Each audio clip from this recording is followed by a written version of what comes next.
Hello everyone, আসসালামু আলাইকুম। This is Fardin Wahid Arnab, life of Fardin চ্যানেলে আপনাদের স্বাগত। ভারতের মেডিকেল ভিসা নিয়ে এখনও অনেক রকমের প্রবলেম ফেস করছে। তো সেই প্রবলেমগুলা আমাকে যারা আপনারা বলেন সেই ব্যাপারগুলো নিয়ে আজকে আমি আলোচনা করব। যারা কিনা বিভিন্ন প্রবলেমে আমাকে কমেন্ট করে জানান অথবা ফেসবুকে আমাকে নক করে জানান, সেই সমস্যাগুলো নিয়ে আজকে আমি আলোচনা করব। পুরো ভিডিওটি না টেনে অবশ্যই দেখবেন। আর হ্যাঁ, চ্যানেলটি সাবস্ক্রাইব করে না থাকলে সাবস্ক্রাইব করতে ভুলবেন না। ভারতের মেডিকেল ভিসা, ভারতের double entry visa, tourist visa, student visa, business visa, transit visa, এই আনুষঙ্গিক যত প্রকার ভিসা আছে, এই ভিসার ব্যাপারে যদি কারো কোনো প্রশ্ন থাকে তাহলে অবশ্যই আমাকে ফেসবুকে নক করে জানাবেন। ডেসক্রিপশন বক্সে আমার ফেসবুক লিঙ্কটি দেওয়া থাকবে অথবা আমাকে হোয়াটসঅ্যাপে জানাতে পারেন। ডেসক্রিপশন বক্সে আমার হোয়াটসঅ্যাপ নাম্বারটি দেওয়া থাকবে।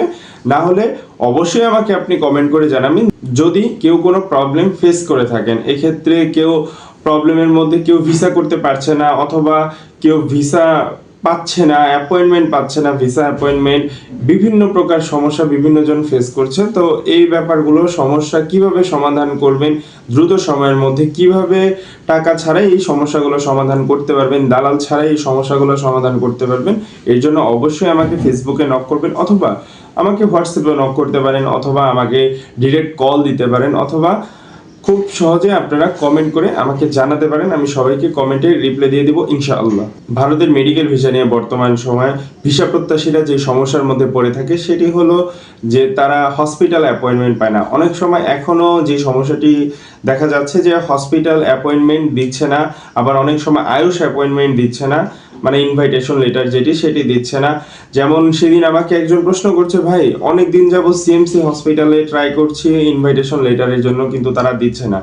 আমি বরাবরের মতো আজকেও বলে যাচ্ছি, সিএমসি হসপিটাল থেকে যদি আপনারা ইনভাইটেশন নেন সেক্ষেত্রে আপনাদের ভিসা পাওয়ার পসিবিলিটি কিন্তু অনেক কমে যাবে। কারণ সিএমসি হসপিটালের, আমি জানি না কেন সিএমসি হসপিটাল থেকে তারা ভিসা ইস্যু করে না, খুব কম পরিমাণে করে, যারা পান খুব কম পরিমাণে এর সংখ্যা। কারণ আমি যতগুলো প্রসেস করেছি সিএমসি হসপিটালের পেশেন্টরা খুব কম ভিসা পাচ্ছে। কিন্তু সেই তুলনায় অন্য যে হসপিটাল, অ্যাপোলো হসপিটাল বলেন, নারায়ণা হেলথ হসপিটাল বলেন, AIG hospital, Manipal hospital, Thakurpukur hospital, এইসব যে হসপিটালগুলো আছে এই সব হসপিটালগুলো থেকে ভিসা কিন্তু খুব দ্রুত সময়ের মধ্যেই হচ্ছে।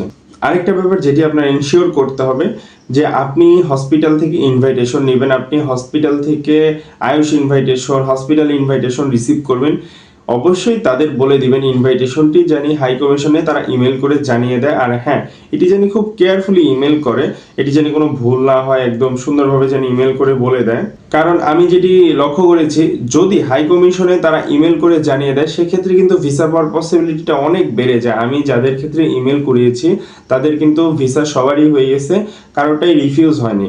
তো এটি বিবেচনা করে বলা যায় যদি আপনি হসপিটাল থেকে ইমেল করাতে পারেন সেক্ষেত্রে ভিসা পাওয়ার পসিবিলিটিটা অনেক বেড়ে যাবে। সেই ইমেলটি যদি আপনিও রিসিভ করতে পারেন, হসপিটাল থেকে নিতে পারেন, তাহলে এই ইমেলটি শো করলে কিন্তু আপনার ভিসা পাওয়ার পসিবিলিটিটা অনেক বেড়ে যাবে। এখানে কিছু নতুন সিস্টেম আছে, আপনার কিছু ইমেল অ্যাড্রেস আছে যেখানে আপনিও মেল করতে পারেন। আপনি মেল করলেও আপনার ভিসা পাওয়ার পসিবিলিটিটা বেড়ে যাবে। যাদের মেল অ্যাড্রেসটি প্রয়োজন তারা অবশ্যই আমাকে মেসেঞ্জারে নক করবেন, এটি আমাকে কমেন্ট করবেন না। কারণ কমেন্ট করলে আমি পাবলিকলি ইমেল অ্যাড্রেসটি দিব না অবশ্যই। সেক্ষেত্রে অবশ্যই আমার ডেসক্রিপশন বক্সে গিয়ে ফেসবুক লিঙ্কটি নিয়ে আমাকে ফেসবুকে নক করবেন, তাহলে আমি সবাইকে ইমেলটি দিয়ে দিব। আর এই ইমেলে যদি আপনি প্রপারলি ইমেল করতে পারেন, ডকুমেন্টস সাবমিট করতে পারেন, অ্যাটাচ করে যখন ইমেলটি করবেন আপনি একদম প্রপার ওয়েতে মেইল করবেন, তখন আপনার ভিসা পাওয়ার পসিবিলিটিটা খুব দ্রুত সময়ের মধ্যে হয়ে যাবে।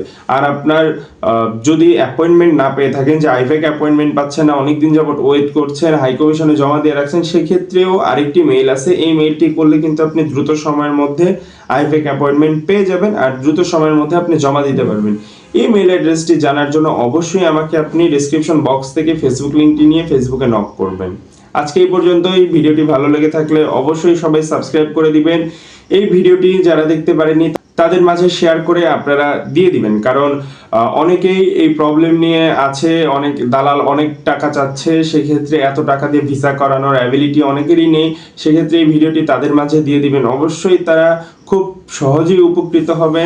আর আমাকে ফেসবুকে নক করলে আমি সবাইকে হেল্প করার চেষ্টা করবো ইনশাল্লাহ। ধন্যবাদ সবাইকে।